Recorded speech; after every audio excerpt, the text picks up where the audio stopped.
Hey guys, welcome back to the channel. Today we're talking about a Disney cruise without kids.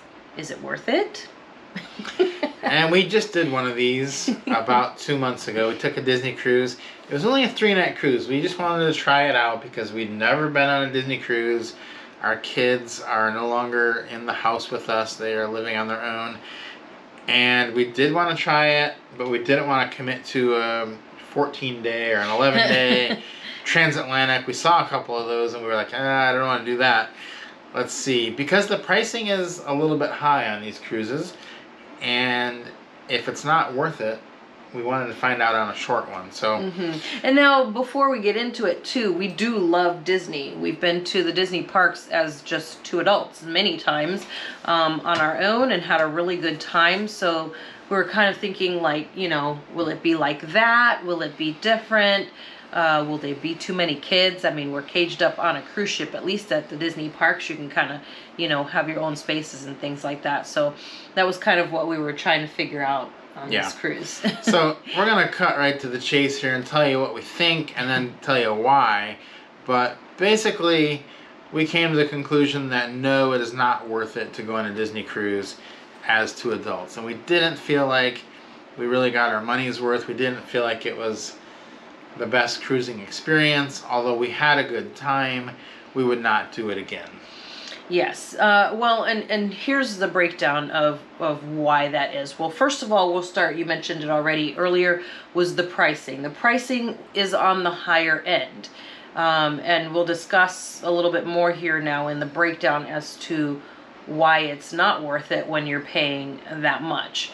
And one of those reasons is that most, if not almost all, of the activities are really tailored and geared for children. So that kind of already takes away that thing. Now, keep in mind, the theater shows are incredible. We will say that, right? That was an amazing experience. It was not at all what we were expecting. It was really, I would call it even like a Broadway, you know, level performance out of the theater team on that Disney ship, right? Yeah, we saw the Beauty and the Beast show on the Disney Dream, and it was magnificent. So that was totally great. It was some of the best entertainment we've ever seen on a cruise ship. But that was kind of where it ended for us, other than seeing fireworks. Everything else, the entertainment-wise, was kind of like the little kids things at a Disney theme park that you take your kids to, but you're kind of bored watching it with them. And we really weren't into it or entertained by those at all. So that's kind of most of it. So it really just boiled down to that little bit of time that was in that one magnificent show. The other thing about the Disney cruise ships are the quality of the ship and the food is really not that great. We're just going to be honest with you about this. These are older ships. Some of these ships are from 1998. Some of these ships would not even be sailing anymore on other cruise lines because they are so old. And if you took the Disney logos off of these ships and just had them be a logoless ship, and you took all the characters off and you just had a cruise, you would think it's not a very valuable cruise. It would need to be a budget cruise. It would need to be, you know, $300, $400, $500 in order for you to feel like you got your money's worth.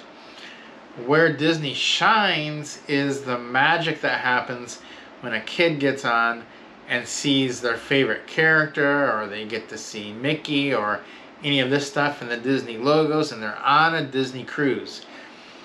But as an adult, if those things aren't that important to you, you're not going to get the same value out of it as a parent with a kid will get. Right. I mean, it's like, you know, at the parks, at the Disney theme parks, you have the rides that you can go on. We don't have that on the ships. So it's just basically the theater entertainment, which is, again, magnificent, as Rob said, but that's pretty much it. There are adult-only areas, which is totally fine. And the children part didn't bother us. The kids, that's neither here nor there. Yeah, obviously, we're on a Disney ship. There's going to be a ton of kids. That part was not really the problem. It was just the staff is geared towards working with children for the most part, and you could see that. So when it's just two adults, the staff doesn't really interact with you as much as they would say on a regular cruise line. Like if you're on Carnival or on Norwegian or Virgin, the staff interacts with you quite a lot, having conversations and things like that. When you're on the Disney cruise, the staff tends to interact with just families and mostly with the children. Right. So it's just the focus is not on you, and you just kind of sense that you're a little bit out of place because you don't have kids with you, and it's just not the greatest feeling when you've paid that high of a price. And so if I'm going to pay, $1,500, $1,600 for a 3-night cruise, you could easily spend that money somewhere else and get a lot better value. We just recently went on a Virgin cruise exactly right after the Disney cruise, and it was night and day for adults without children. That is where you want to be. I think those are two comparable price points. Virgin blows Disney out of the water for adults. There's just no doubt about it. Virgin is like Disney for adults, where you've got everything geared towards you and everything is fun. It feels like what a Disney adults only cruise would be, if that existed. So the other thing about Disney is, if you're wondering if it's like you're going to get some of the Star Wars stuff or more some of the adulty Disney animations, you're really not. You're really getting the young kids Disney features on these ships. Now, while I was on the ship, I thought to myself, well, if they did a Star Wars themed cruise ship, that could be totally different. They've got, some elements of that in their park. If they brought that to the cruise ship, that would be better for adults. But this is not that at all. This is basically the youngest of the young kids Disney entertainment. Yeah, so in a nutshell, as we've already answered this earlier, we already said, no, we don't think it's worth it.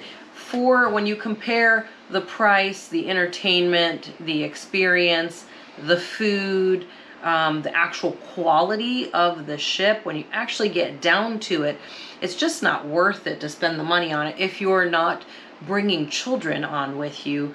Save your money and use it on a different cruise line. You could put that same amount of money towards a Virgin cruise that's going to be longer. Like you said, we did one right after, and it was about the same. Was it about the same price? Yeah. Yeah, it was about the same price, and it was 2 days longer than the Disney cruise, and it was adults only. So, that was quite a difference between the two of them. Yeah. And a difference in the quality of the experience. You see that in the food too, because the Disney food, after a little while, you start to feel like, wow, the best thing here was the chicken tenders.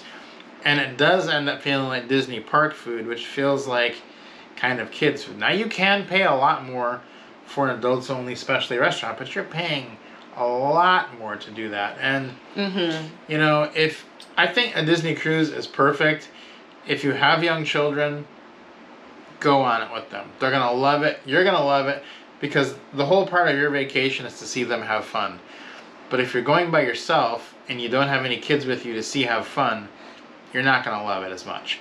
And that's kind of where the price point is for us. If you've got kids, it's great. If you don't have kids, I would put it towards another cruise. Yeah, so hopefully this helps you if you're trying to make that decision. Lots of people have asked us about it. What's the difference between the two? Would you do it again? And probably we would save our money and just put it towards a Virgin cruise instead. Hopefully, again, this was helpful to you as you're making a decision. Don't forget to subscribe to the channel for more content. Leave us any questions below in the comments so we can answer for you in video format. And give us a like, guys. We will see you on the next one.